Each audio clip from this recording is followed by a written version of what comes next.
So hello guys, આજે છે 4 મે 2024. Please like, subscribe and share. So let's start.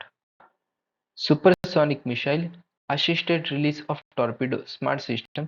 તાજેતરમાં defence research and development ઓર્ગેનાઇઝેશને next generation torpedo release સિસ્ટમનું પરીક્ષણ કર્યું હતું. હવે આ સિસ્ટમ જે છે એ ડીઆરડીઓ દ્વારા ડિઝાઇન અને વિકસિત કરવામાં આવ્યું છે અને આ જે છે એ ઓડિશાના દરિયાકાંઠે આવેલા જે ડોક્ટર એપીજે અબ્દુલ કલામ દ્વીપ છે એના પરથી ગ્રાઉન્ડ મોબાઈલ લોન્ચરથી લોન્ચ કરવામાં આવ્યું હતું. મિસાઇલની વિશેષતાઓ જોઈએ તો હળવા વજનના જે ટોર્પેડો છે એને પ્રક્ષેપિત કરવા માટે આ મિસાઇલ આધારિત પદ્ધતિ છે જે સેંકડો કિલોમીટર દૂર સબમરીનને પણ નિશાન બનાવી શકે છે અને હળવા વજનના જે ટોર્પેડો છે એની સરખામણીમાં આ જે છે એની વધારે દૂર સુધી હુમલો કરી શકે છે. હવે જ્યારે દુશ્મનની સબમરીન શોધી કાઢે છે ત્યારબાદ જે તાત્કાલિક કાર્યવાહી માટે અન્ય જે અસ્કમની ગેરહાજરીમાં પણ ખાસ કરીને તેનો ઉપયોગ કરવામાં આવે છે એટલે કે આને પહેલેથી રેડી કરીને રાખવામાં આવે છે. ઓકે, હવે જે કેનિસ્ટર છે તેની અંદર આને આધારિત મિસાઇલ સિસ્ટમ છે. આ કેનિસ્ટર જે છે એની અંદર એને રેડી કરીને મૂકવામાં આવે છે. ઓકે, એટલે કે જ્યારે હુમલો કરવાનો છે ત્યારે એને તરત જ કોઈ પણ અગાઉ મતલબ હુમલો કરવા માટે તરત રેડી જ હોય છે. ઓકે, એને આગળથી જ પ્રિપેર કરીને મૂકવામાં આવે છે એના માટે. ઓકે, આ જે છે એ બે સ્ટેજ સોલિડ પ્રોપલ્શન અને પ્રિસિઝન ઇન્સિરિયલ નેવિગેશન સહિત અનેક અદ્યતન સબ સિસ્ટમોનો સમાવેશ થાય છે આની અંદર. ઓકે, આ તે પેલોડ તરીકે અદ્યતન લાઇટ વેઇટ ટોર્પેડો મિસાઇલ અને જે પેરાશૂટ આધારિત રિલીઝ મિકેનિઝમ ધરાવે છે. ઓકે, હવે મિકેનિઝમમાં જોઈએ તો આ પરીક્ષણ સાથે સપ્રમાણ વિભાજન, ઇન્જેક્શન અને વેગ કંટ્રોલ જેવી કેટલીક અત્યાધુનિક મિકેનિઝમને માન્ય કરવામાં આવી હતી. Hindu marriage act 1995. તો સુપ્રીમ કોર્ટે તાજેતરમાં કહ્યું હતું કે યોગ્ય સમારંભની ગેરહાજરીમાં લગ્નની માત્ર નોંધણી જ એ હિન્દુ મેરેજ એક્ટ હેઠળ માન્ય નહીં ગણાશે. હિન્દુ મેરેજ એક્ટ જે છે એ હિન્દુઓમાં જે લગ્ન સંબંધિત કાયદાની સંહિતા બનાવે છે અને આ જે છે એમાં સમારંભો અને જે નોંધણી છે એના માટે પ્રદાન કરે છે અને છૂટાછેડાનો અંગે નિયમો પણ મૂકે છે. ઓકે, એમાં મુખ્ય લક્ષણો જોઈએ તો જન્મથી અથવા તો ધર્માંતરણ દ્વારા જે હિન્દુ મેરેજ એક્ટ નો વિષય આવે છે એટલે કે ધર્માંતરણ કરીને પછી મતલબ હિન્દુ બન્યા પછી જો એમને લગ્ન કરવા હોય તો પણ એના પર આ કાયદો લાગુ પડે છે. ઓકે, આ જે એક્ટ છે એ હિન્દુની વ્યાખ્યામાં બૌદ્ધ, જૈન અને શીખને પણ સમાવેશ કરે છે. ઓકે, હવે લગ્ન માટેની ઉંમર જોઈએ તો છોકરા માટે મતલબ જે વરરાજા હોય છે તેના માટે ઓછામાં ઓછી 21 વર્ષનો હોવો જોઈએ અને જે બાળકી અથવા સોરી કન્યા જે છે ઓછામાં ઓછી 18 વર્ષની હોવી જોઈએ. ઓકે, સગીર વચ્ચે જો લગ્ન કરવામાં આવે તો 3 વર્ષ સુધીની કેદની સજા અથવા તો 1 લાખ રૂપિયાની સુધીની દંડની સજા પણ પ્રાપ્ત થાય છે. ઓકે, લગ્ન દરમિયાન જે અલગ અલગ વિધિઓ સમારંભો કરવામાં આવે છે તો આ જે એમએચ એક્ટ છે હિન્દુ મેરેજ એક્ટ છે તેની હેઠળ એને આદરવામાં આવે છે એટલે આનું મહત્વ છે. ઓકે, જેમ કે સપ્તપદી જોઈએ તો એ જે પવિત્ર અગ્નિની પહેલા જે વરકન્યા જે લેવાયેલા જે પગલા છે એટલે કે 7 ફેરા જે ફરવામાં આવે છે તે હિન્દુ લગ્ન માટે જરૂરી ધાર્મિક વિધિ ગણવામાં આવે છે. ઓકે, તો એ જે છે આને પણ આનું મૂલ્ય છે. ઓકે, આમ એક્ટ હેઠળ. ઓકે, પછી આ જે એક્ટ છે એ દ્વિપત્નીત્વ પ્રથા પર પ્રતિબંધ મૂકે છે એટલે કે દ્વિપત્નીત્વ પ્રથા અને જે બહુપત્નીત્વ છે એની પરંપરા છે એને અંત લાવે છે અને કલમ 5 આ જે અધિનિયમની જે કલમ 5 છે એની અંદર સ્પષ્ટ કર્યું છે કે એક સાથે બે જીવતી પત્નીઓ રાખવી એ ગેરકાયદેસર છે અને દંડનીય તરીકે પણ ઓળખવામાં આવે છે. આ એક્ટ જે છે એ માનસિક સ્થિતિ પર ધ્યાન આપે છે એટલે કે કોઈ એક અથવા તો બંને જે વ્યક્તિ છે એ માનસિક રીતે અયોગ્ય હોવાથી લગ્ન કરે તો લગ્ન રદબાતલ ગણવામાં આવશે અને આવા કિસ્સામાં જે દંપતીઓ કોઈ લગ્ન કરવા હોય તો એના પહેલા કાનૂની સંમતિ મેળવી આવશ્યક છે. ઓકે, આની અંદર જો નોંધણી જોઈએ તો હિન્દુ લગ્નની જે નોંધણી છે એ ખાસ રાજ્યમાં લાગુ થતા કાયદાના આધીન છે એટલે કે આ જે મતલબ એક ડ્રાફ્ટ જેવું આપે છે અને બાકી જે રાજ્ય છે એ પોતાની રીતે હિન્દુ મેરેજને આધારે પોતાના મતલબ કાયદા ઘડી શકે છે. ઓકે, જોકે સત્તાવાર જે પ્રમાણપત્ર છે એના અભાવે લગ્ન જે અમાન્ય અથવા તો ગેરકાયદેસર ગણાતા નથી એટલે કે જે તમારી પાસે લગ્ન થયા હોય પણ તમારી પાસે મેરેજ સર્ટિફિકેટ ના હોય તો એ લગ્ન એ અમાન્ય ગણાશે એવું નથી. ઓકે, એક્ટ છે એની અંદર છૂટાછેડાને પણ વાત કરવામાં આવી છે તો અધિનિયમ જે છે પરસ્પર સંમતિથી છૂટાછેડાને મંજૂરી આપે છે. ઓકે, પક્ષકારોને લગ્નના 1 વર્ષની અંદર છૂટાછેડા લેવાનો કાયદેસર મંજૂરી નથી પણ જો ન્યાયિક અલગ થવા માંગતા હોય તો થઈ શકે છે. ઓકે, જો કે અસાધારણ મુશ્કેલીઓને ખાસ કરીને જે સંજોગોમાં 1 વર્ષ પૂરા થાય તે પહેલા પણ છૂટાછેડા મંજૂર થઈ શકે છે. ઓકે, એટલે કે સાથે રહેવું જરૂરી નથી 1 વર્ષની દરમિયાન. ઓકે, ન્યાયિક અધિકારોના પુનઃસ્થાપન એટલે કે આ જે પુનઃસ્થાપન માટેની પણ પ્રક્રિયા છે આની અંદર તો એચએમએ એક્ટ જે હિન્દુ મેરેજ એક્ટ છે એની અંદર જે દાંપત્ય અધિકારને પુનઃસ્થાપિત માટેની પણ જોગવાઈઓ છે જેમ કે પતિ અથવા તો પત્નીમાંથી એકબીજાને કોઈ પણ વાજબી બહાના વગર છોડી દે તો બીજી પત્ની અથવા તો કે મતલબ જે પહેલી જ પત્ની હતી તેમને વૈવાહિક સંબંધોને પુનઃસ્થાપિત કરવા માટે જીવનસાથીને પરત લાવવા માટે કોર્ટમાં પહોંચી શકે છે. ઓકે, કાનૂની પ્રક્રિયામાં જો તે હિન્દુ લગ્ન જે અને છૂટાછેડાની બાબતો જે છે એ ફેમિલી કોર્ટમાં પ્રક્રિયાને અનુસરે છે અને આ અધિનિયમ હેઠળ જે બાબતો છે એ પ્રાદેશિક અધિકારી એટલે કે શહેરની અદાલતો દ્વારા લેવામાં આવે છે. ઓકે, જ્યાં લગ્નની ઉજવણી કરવામાં આવી હતી અને જ્યાં એક પક્ષ રહે છે અથવા તો જ્યાં પતિ અને પત્ની જે છેલ્લે રહેતા હતા ત્યાંનો પણ કરી શકાય છે. ઓકે, તમાકુ તો તમાકુમાં ભાવમાં વધારો થયો છે. કેમ તો કે બ્રાઝિલ, ઝિમ્બાબ્વે અને ઇન્ડોનેશિયામાં ભારે હવામાનને કારણે ઉત્પાદનમાં ઘટાડો થયો છે અને જે સ્થાનિક સિગરેટના ઉદ્યોગને રક્ષણ માટે ચીન દ્વારા નિકાસ પર પ્રતિબંધ મૂક્યો છે ચીનમાંથી. ઓકે, તમાકુની ખેતી વિશે જોઈએ તો નિકોટિયાના ટેબેકમ અને એન રસ્ટિકા છે એ પ્રાથમિક પ્રજાતિઓ છે. હવે આ જે મૂળ જે છે એ દક્ષિણ અમેરિકામાંથી એન ટેબેકમ અને પેરુથી જે એન રસ્ટિકા છે એ 17મી સદીમાં ભારતમાં રજૂ કરવામાં આવ્યું હતું.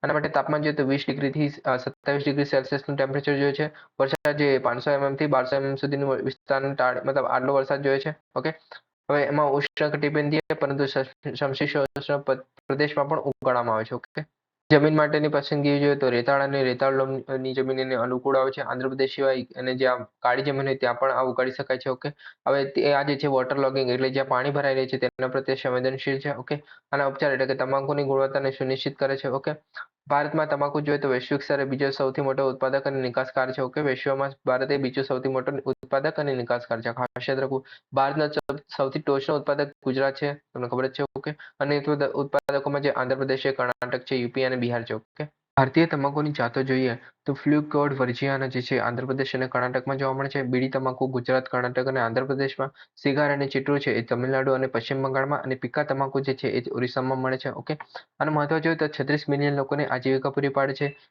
કૃષિ નિકાસની 4% જે વિદેશી હુંડિયા મળે છે તે તમાકુમાંથી આવે છે. અને સરકારની જે આવક છે એની કુલ આબકારી સંગ્રહમાંથી 10% તમાકુમાંથી આવે છે. ઓકે, ભારતમાં તમાકુ નિયંત્રણ માટેના પગલાઓ છે તો તમાકુ બોર્ડ એક્ટ 1975 આવેલો જે તમાકુ બોર્ડની સ્થાપના કરે છે. WHO નો એફસીટીસી જે ભારતમાં વૈશ્વિક જાહેર આરોગ્ય સંધિ પર સહી કરી છે. ભારતે પણ આના પર સહી કરી છે. ઓકે, COTPA જે છે 2003નું જે જાહેર ધૂમ્રપાન અને સગીરોને જે વેચાણ પર પ્રતિબંધિત કરે છે સિગરેટ ને એવું બધું. ઓકે, પેકેજિંગ અને લેબલિંગ સુધારા નિયમ 2022 છે જે પેકેજો પર આરોગ્યની ચેતવણી આપતા જે જાહેરાતો કરવામાં આવે છે. એનટીપીસી જે WHO ને એફસીટીસી માટે જે ભારતની પ્રતિબદ્ધતાનો એક ભાગ છે.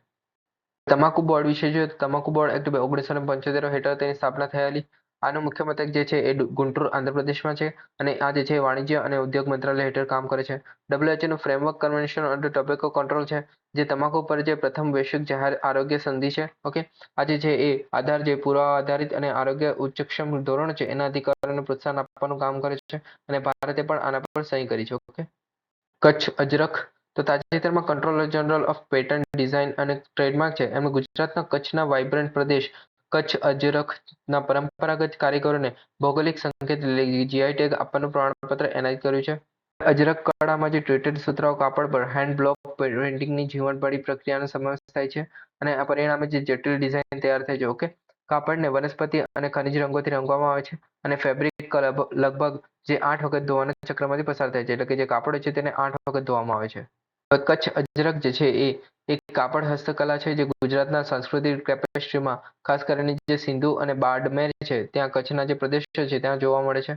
અજરાક જે છે એ શબ્દ અજરક પરથી ઉદ્ભવે છે જેનો અર્થ થાય છે ઇન્ડિગો, એક પદાર્થ જે ઘણી વખત વાદળી અસર પ્રાપ્ત કરવા માટે શક્તિશાળી રંગ તરીકે ઉપયોગમાં લેવામાં છે. ઇન્ડિગોનો અર્થ તમને ખબર છે ભૂરો એવું થાય છે. ઓકે, બ્લુ એવું. રંગમાં જોઈએ તો અજરક પ્રિન્ટિંગમાં પરંપરાગત રીતે 3 રંગોનો ઉપયોગ થાય છે. વાદળી જે આકાશ દર્શાવે છે, લાલ જે જમીન દર્શાવે છે, અગ્નિ દર્શાવે છે, અને સફેદ જે તારાઓ દર્શાવે છે. ઓકે, ઇતિહાસમાં જોઈએ તો આ હસ્તકલાને પ્રદેશમાં 400 વર્ષ પહેલા સિંધના મુસ્લિમો દ્વારા રજૂ કરવામાં આવી હતી. આનો ઉપયોગ જે છે એ રબારીઓ, માલધારીઓ, આહીરો જેવા વિચરતી પશુપાલક જે જાતિઓ છે અને કૃષિ સમુદાય પાઘડી, લુંગી અથવા તો જે સ્ટોલ્સ છે તરીકે અજરક પ્રિન્ટેડ કાપડનો પહેરે છે. ઓકે, પટ્ટચિત્ર પેઇન્ટિંગ પશ્ચિમ બંગાળના નયા ગામની જે પ્રથમ પેઢીની મહિલા પટ્ટચિત્ર કલાકારોનું તેમનું કામ ઓનલાઈન વેચે છે અને એને ભવિષ્યની જે પેઢીઓ છે આ વ્યવસાયમાં રહેવા માટે પ્રોત્સાહિત કરીને વિશ્વભરમાં ઓળખાયા છે. પટ્ટચિત્રકલા જે છે એ પૂર્વ ભારતીય રાજ્યોમાં ઓડિશા અને પશ્ચિમ બંગાળનું પરંપરાગત જે કાપડ આધારિત સ્ક્રોલ પેઇન્ટિંગ છે. જે પટ્ટચિત્ર જે છે એનો શબ્દ મતલબ સંસ્કૃતમાં અર્થ થાય છે પટ્ટા એટલે કે કાપડ અને ચિત્ર એટલે કે ચિત્ર. ઓકે, ચિત્રકલાનો ઇતિહાસ જોઈએ તો 12મી સદી દરમિયાન ઉદ્ભવી હોવાનું માનવામાં આવે છે. અને મૂળરૂપે ધાર્મિક ઉપયોગો માટે પુરી અને ઓડિશાના જે અન્ય મંદિરે યાત્રાળુઓ છે તેમના માટે સંભાળણું તરીકે બનાવવામાં આવ્યું હતું. લાક્ષણિકતા જોઈએ તો તેની જટિલ વિગતો તેમના અંકિત પૌરાણિક કથાઓ અને લોકકથા માટે જાણીતું છે. તેનામાં મોટે ભાગે જે ચિત્રો છે એ હિન્દુ દેવી દેવતાનો વાર્તા માટે દર્શાવવામાં આવે છે. ઓકે, પ્રાચીન બંગાળની વર્ણનાત્મક જે કળા છે એનો એક ઘટક છે જે ગીતના પ્રદર્શન દરમિયાન જે દ્રશ્ય ઉપકરણ તરીકે સેવા આપે છે. ઓકે, પ્રક્રિયા જોઈએ તો પેઇન્ટિંગ ખાસ કરીને કેનવાસ પર બનાવવામાં આવે છે. જ્યાં કોટન સાડીને આંબલીની પેસ્ટથી લેયર કરવામાં આવે છે અને ત્યાર પછી માટીના પાવડર સાથે કોટેડ કરવામાં આવે છે. ઓકે, કોટન અને સિલ્ક કેનવાસનો ઉપયોગ કરી શકાય છે આ પેઇન્ટિંગ માટે. ઓકે, આ કેનવાસ એકવાર મજબૂત બની જાય ત્યાર પછી કોઈ પણ પ્રારંભિક સ્કેચ વિના રંગોથી સીધા બનાવવામાં આવે છે. એટલે સીધો રંગનો જ ઉપયોગ કરવામાં આવે છે. કોઈ પણ પ્રકારનું સ્કેચ નથી કરવામાં આવતું આની અંદર. ઓકે, પહેલા પેઇન્ટિંગની શરતો પૂર્ણ કરવાની પરંપરા છે. ઓકે, બધા રંગો જે છે એ કુદરતી સ્ત્રોતમાંથી મેળવવામાં આવે છે જેમ કે લેમ્પ શૂટ, પાવડર શંખ વગેરે. ઓકે, દરેક પેઇન્ટિંગને તૈયાર થવામાં અઠવાડિયા કે મહિના સુધી લાગી શકે છે. ગોલ્ડમેન પર્યાવરણ પુરસ્કાર તો છત્તીસગઢ બચાવો આંદોલનના સંયોજક અને હસદેવ અરણ્ય બચાવ સંઘર્ષ સમિતિના સ્થાપક આલોક શુક્લાને એશિયા તરફથી 2024નો ગોલ્ડમેન પુરસ્કાર એનાયત કરવામાં આવ્યો હતો. The Goldman environmental prize green Nobel તો પ્રાકૃતિક પર્યાવરણને બચાવવા અને તેને વધારવા માટે સતત અને નોંધપાત્ર પ્રયાસો માટે વ્યક્તિઓને ઓળખે છે. ગ્રીન નોબેલ તરીકે પણ ઓળખવામાં આવે છે. વિશ્વના જે 6 વસવાટવાળા ખંડીય પ્રદેશો એટલે કે આફ્રિકા, એશિયા, યુરોપ, ટાપુઓ અને ટાપુઓ રાષ્ટ્રો જેમ કે ઉત્તર અમેરિકા અને દક્ષિણ અમેરિકા અને મધ્ય અમેરિકામાંથી જે ગ્રાસરૂટ પર્યાવરણીય હીરોને ઓળખે છે. ગ્રાસરૂટ નેતાઓ એટલે કે જે ગ્રાસરૂટ હીરો છે એ સ્થાનિક પ્રયાસોમાં સામેલ લોકોને તરીકે જુએ છે અને જ્યાં સમુદાય અથવા નાગરિકોની ભાગીદારી દ્વારા સકારાત્મક પરિવર્તન આવે છે. ઓકે, પ્રથમ ગોલ્ડમેન પર્યાવરણ પુરસ્કાર જે છે એ સમારંભ 16 એપ્રિલ 1990ના રોજ યોજાયો હતો. તે પૃથ્વી દિવસ સાથે સુસંગત હતો. હસદેવ અરણ્ય પ્રદેશ વિશે જોઈએ તો છત્તીસગઢના ઉત્તર ભાગમાં ફેલાયેલું જંગલ જે તેની જૈવ વિવિધતા અને કોલસાના ભંડાર માટે જાણીતું છે. જંગલ જે છે એ કોરબા, સૂરજપુર અને સરગુલા જે જિલ્લા છે ત્યાં હેઠળ આવેલું છે, જેમાં આદિવાસીઓની વસ્તી વધુ છે. હસદેવ નદી જે છે એ મહાનદીની ઉપનદી છે જે તેમાંથી વહે છે. ઓકે, આ ખાસ યાદ રાખો, અમુક વાર પૂછાઈ શકે છે કે કઈ નદી ક્યાંથી જાય છે એવી રીતે. ઓકે, તે મધ્ય ભારતનું સૌથી મોટું અને ફ્રેગમેન્ટેડ જંગલો છે અને જેમાં પ્રાચીન સાલ એટલે કે સોરિયા રોબસ્ટા અને જે સાગના જંગલોનો સમાવેશ થાય છે. ગ્રેટ કોલંબસ વાંદરાઓ તો વૈજ્ઞાનિકોની આંતરરાષ્ટ્રીય ટીમ દ્વારા કરવામાં આવેલા નવા અભ્યાસમાં જાણવા મળ્યું કે રેડ કોલંબસનું સંરક્ષણ એ ઉષ્ણકટિબંધીય જંગલો છે એના રક્ષણની ચાવી છે.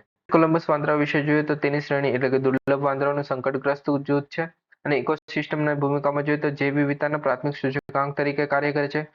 તે મુખ્યત્વે બે જૂથ છે હમણાં. ઓકે, મુખ્યત્વે જે પાંદડા ખાનારા છે તેમને કોલોબાઇન્સ તરીકે ઓળખવામાં આવે છે અને જે સર્વભક્ષી છે એને સર્કોપિથેસિન્સ તરીકે ઓળખવામાં આવે છે. પ્રજાતિ જે છે એ દક્ષિણ અને દક્ષિણ પૂર્વ એશિયાના લંગૂર, આફ્રિકાના જે કોલંબસ વાંદરાઓ, ઓલિવ, કાળા અને સફેદ અને લાલ રંગનો સમાવેશ થાય છે આની અંદર. ઓકે, વિતરણ જોઈએ તો સેનેગલથી જે ઝાંઝીબાર દ્વીપ સમૂહ છે ત્યાં સુધીના જંગલોમાં જોવા મળે છે. આફ્રિકાની વાત કરવામાં આવી છે. ઓકે, અહીંયા સંરક્ષણ સ્થિતિમાં જોઈએ તો મોટાભાગે જે લુપ્તતાનો સામનો કરી રહ્યા છે અને મેઇનલેન્ડ આફ્રિકાના જે નોન એપ પ્રાઇમેટી જે જૂથ છે અને સૌથી વધુ જોખમી જૂથ છે. ઓકે, હવે જે IUCN રેડ લિસ્ટમાં જોઈએ તો 18 ફોર્મમાંથી અડધાની વધુ ફોર્મ જે છે એ જોખમમાં મુકાયેલા છે અથવા તો જે ગંભીર રીતે જોખમમાં મુકાયેલા છે એ તરીકે વર્ગીકૃત કરવામાં આવ્યા છે.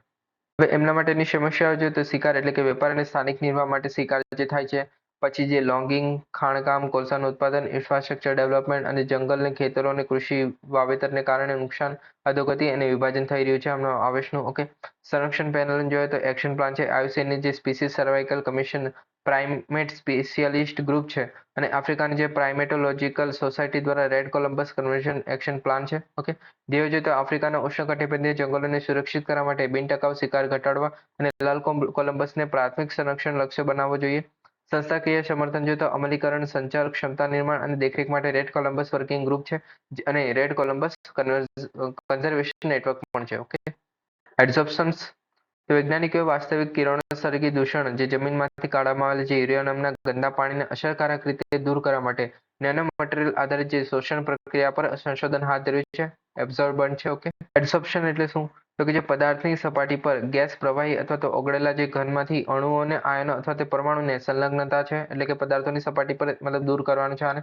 તો આ જે છે એ પ્રકૃતિ જે શોષકની સપાટી પર શોષકની ફિલ્મ બનાવતી જે સપાટી છે એની ઘટના છે તેને કહેવામાં આવે છે. એટલે કે શોષકની સપાટી હોય એટલે કે કોઈ એબ્ઝોર્બન્ટ હોય છે તેના પર એબ્ઝોર્બ થઈ જાય તો એને જે એબ્ઝોર્બેટ છે તે થશે. ઓકે, શોષક પદાર્થો એટલે કે એબ્સોર્બન્ટ્સ જે છે એ વાયુઓ અથવા તો ઓગળેલા પદાર્થોને શોષવા માટે વપરાતી સામગ્રી છે અને એડસોર્બેટ છે એ શોષિત અણુઓ અથવા તો સામગ્રી છે એટલે કે જે શોષક પદાર્થો પર જે શોષાય છે તેને એડસોર્બેટ કહેવાય છે. ઓકે, શોષણ એટલે કે એડઝોર્બન્ટ કેવી રીતે કાર્ય કરે છે તો શોષણના શોષકની સપાટી પર ઉર્જા પર આધાર રાખે છે એટલે કે શોષકની સપાટી પર પરમાણુ આંશિક એક્સપોઝરને કારણે શોષકને આકર્ષે છે. ઓકે, ઇલેક્ટ્રોસ્ટેટિક જે આકર્ષણ છે જે કેમિસોર્પિયન્સ અથવા તો ફેઝિસોર્પિયન્સ દ્વારા થઈ શકે છે. આ આટલું બધું ડિટેલમાં જવાની કોઈ જરૂર નથી. ઓકે, શોષક જે છે એટલે કે એબ્સોર્બન્ટ જે છે એ તત્વની લાક્ષણિકતા છે તો ઊંચી સપાટી વિસ્તાર માટે નાના વ્યાસના 0.25 થી 5 નું હોઈ શકે છે. ઓકે, છિદ્ર જે કદ છે તેનું. ઓકે, થર્મલ સ્થિરતા એટલે કે ગરમી અને ઘર્ષણ માટે પ્રતિકારક હોય છે.